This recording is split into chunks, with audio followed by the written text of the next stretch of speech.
તો આવનારું બજેટ 2026 શું એ આપણા ખિસ્સા પરનો બોજ ઓછો કરશે?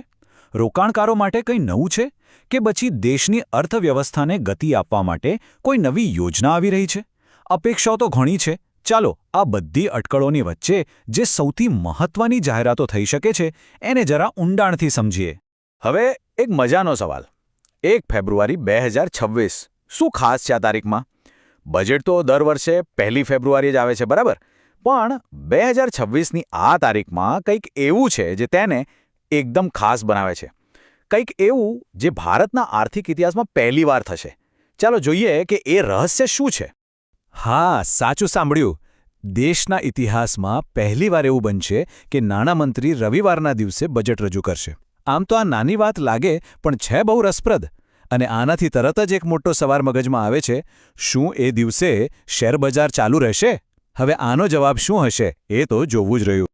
ચાલો હવે તારીખની વાત બાજુ પર મૂકીએ અને સીધા એ મુદ્દા પર આવીએ જેની આપણે બધા સૌથી વધુ રાહ જોઈ રહ્યા છીએ, એટલે કે આપણા પૈસા. સૌથી પહેલો અને સૌથી મોટો સવાલ, શું આ બજેટ પગારદાર વર્ગ અને મધ્યમ વર્ગને ટેક્સમાં કોઈ રાહત આપશે? તો જુઓ, મોટાભાગના જે ફેરફારોની અપેક્ષા છે ને એ છે ન્યૂ ટેક્સ રિજીમમાં. સરકાર જ્યારે આ સિસ્ટમ લાવી ત્યારે એમનો હેતુ ટેક્સ ભરવાની પ્રક્રિયાને એકદમ સરળ બનાવવાનો હતો. સાવ સાદા શબ્દોમાં કહીએ તો આ એક સાદું અને સરળ પેકેજ છે જેમાં ટેક્સના રેટ્સ ઓછા છે પણ જૂની સિસ્ટમની જેમ HRA કે ATC જેવી કપાતનો લાભ નથી મળતો.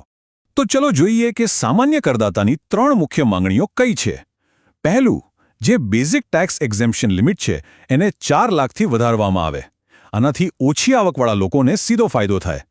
બીજું, જે રિબેટની મર્યાદા છે એને 12 લાખથી પણ ઉપર લઈ જવામાં આવે, જે મિડલ ક્લાસ માટે મોટી રાહત હશે.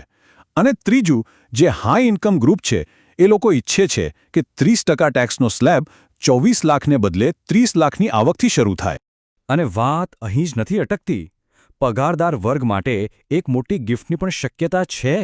એવી જોરદાર ચર્ચા છે કે નવી કર વ્યવસ્થામાં જે અત્યારે 7,500 રૂપિયાનું સ્ટેન્ડર્ડ ડિડક્શન મળે છે એને વધારીને સીધું 1 લાખ રૂપિયા કરી દેવામાં આવી શકે છે.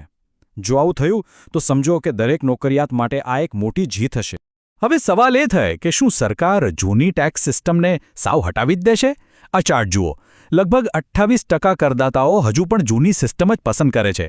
હવે આટલા મોટા વર્ગને નારાજ કરવાનું સરકાર કદાચ ટાળશે. એટલે એવું લાગે છે કે જૂની સિસ્ટમ તો રહેશે, પણ હા, નવી સિસ્ટમને વધુ આકર્ષક બનાવવાનો પૂરેપૂરો પ્રયાસ ચોક્કસ થશે. પગારદાર વર્ગની વાત તો થઈ, પણ એ લોકોનું શું જેમના પૈસા માર્કેટમાં લાગેલા છે? ચાલો હવે સીધા રોકાણકારોની દુનિયામાં જઈએ અને જોઈએ કે શેરબજારથી લઈને ક્રિપ્ટો સુધી એમની નજર બજેટ પર કેમ ટકેલી છે. પણ બધી આશાઓ રાખીએ એ પહેલાં એક વાત સમજવી જરૂરી છે. ઘણા એક્સપર્ટ્સનું એવું માનવું છે કે આ બજેટ કદાચ મોટી રાહતનું નહીં પણ સુધારાનું બજેટ હશે. એનો મતલબ શું? મતલબ કે સરકાર કદાચ મોટા ટેક્સ કટ આપવાને બદલે સિસ્ટમને વધુ સરળ અને મજબૂત બનાવવા પર ધ્યાન આપી શકે છે. હવે વાત કરીએ ક્રિપ્ટોની. અહીં તો સરકાર અને ઇન્ડસ્ટ્રી વચ્ચે એકદમ ખેંચતાણ ચાલી રહી છે. એક બાજુ છે ક્રિપ્ટો ઇન્ડસ્ટ્રી જે કહે છે કે TDS ઘટાડો અને જો નુકસાન થાય તો એને નફા સામે સરભર કરવાની છૂટ આપો. અને બીજી બાજુ છે સરકાર જેનું ફોકસ છેતરપિંડી અને મની લોન્ડરિંગ રોકવા પર છે અને એના માટે એ નિયમોને વધુ કડક બનાવવા માંગે છે. અને સરકાર આ મામલે કેટલી ગંભીર છે એનો અંદાજ આ પોઈન્ટ્સ પરથી લગાવી શકાય. એવી વાતો ચાલી રહી છે કે બહુ જલ્દી live selfie verification, geo location tracking અને વારંવાર KYC અપડેટ જેવા નિયમો આવી શકે છે. આ બધું એકદમ સ્પષ્ટ સંકેત છે કે સરકાર હવે વર્ચ્યુઅલ ડિજિટલ એસેટ્સને હળવાશથી લેવાના મૂડમાં બિલકુલ નથી. શેર બજારના રોકાણકારો માટે એક સારી અને એક કદાચ એટલી સારી નહીં એવી ખબર હોઈ શકે છે. આશા એવી છે કે સરકાર લાંબા ગાળાના રોકાણ પર જે long term capital gains tax એટલે કે LTCG લાગે છે એને ઘટાડશે. પણ એવી પણ શક્યતા છે કે આ રાહત આપવાની સાથે સરકાર કલમ 54 હેઠળ મળતી કેટલીક બીજી કપાત પાછી ખેંચી લે. એટલે કે એક હાથથી આપશે અને બીજા હાથથી લઈ લેશે. ઓકે, તો આપણે અત્યાર સુધી વ્યક્તિગત ખિસ્સા અને રોકાણની વાત કરી. હવે ચાલો થોડું ઝૂમ આઉટ કરીએ અને આખા દેશની અર્થવ્યવસ્થાના મોટા ચિત્રને જોઈએ. આ બજેટ દેશના ઇકોનોમિક એન્જિનને સ્પીડ આપવા માટે કયું ફ્યુલ પૂરું પાડી શકે છે? સરકારની જે સ્ટ્રેટેજી છે એ 3 મુખ્ય પિલર પર ટકેલી હોય એવું લાગે છે.